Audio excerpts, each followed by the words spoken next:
ಮನೆ ಒಂದು ಹೊಣೆಗಾರಿಕೆ. ಇದು ಬಡತಂದೆಯ ಹಾದಿ. ನೀವು ವಾಸಿಸಲು ಒಂದು ಸುಂದರವಾದ ಮನೆಯನ್ನ ಖರೀದಿಸ್ತೀರಿ. ನೀವು ಅದನ್ನ ಸ್ವಂತದು ಎಂದು ಕರೆಯಬಹುದು.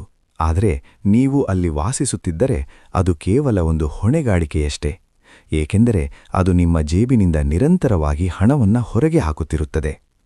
ಮನೆಯ ಸಾಲ ಅಥವಾ ಮಾರ್ಟ್ಗೇಜ್ ಪಾವತಿ, ಪ್ರತಿ ತಿಂಗಳು ನಿಮ್ಮ ಬ್ಯಾಂಕ್ ಖಾತೆಯಿಂದ ಹಣ ಹೊರಹೋಗುತ್ತದೆ.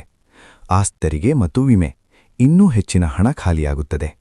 ಫಲಿತಾಂಶ, ತಿಂಗಳ ಕೊನೆಯಲ್ಲಿ ಮನೆಯ ಕಾರಣದಿಂದಾಗಿ ನಿಮ್ಮ ಬ್ಯಾಂಕ್ ಬ್ಯಾಲೆನ್ಸ್ ಕಡಿಮೆಯಾಗಿರುತ್ತದೆ. ಬದಲಾವಣೆ: ಉತ್ಸಾಹಭರಿತ ಮತ್ತು ಬುದ್ಧಿವಂತಿಕೆಯಿಂದ. ಮನೆ ಒಂದು ಆಸ್ತಿ.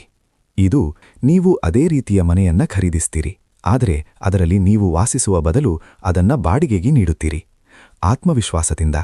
ಬಾಡಿಗೆ ಆದಾಯ: ನಿಮ್ಮ ಬಾಡಿಗೆದಾರರು ನಿಮಗೆ ತಿಂಗಳಿಗೆ 25,000 ನೀಡುತ್ತಾರೆ. ವೆಚ್ಚಗಳು: ನಿಮ್ಮ ಸಾಲದ ಕಂತು, ತೆರಿಗೆ ಮತ್ತು ದುರಸ್ತಿಗಾಗಿ 20,000 ಖರ್ಚಾಗುತ್ತದೆ.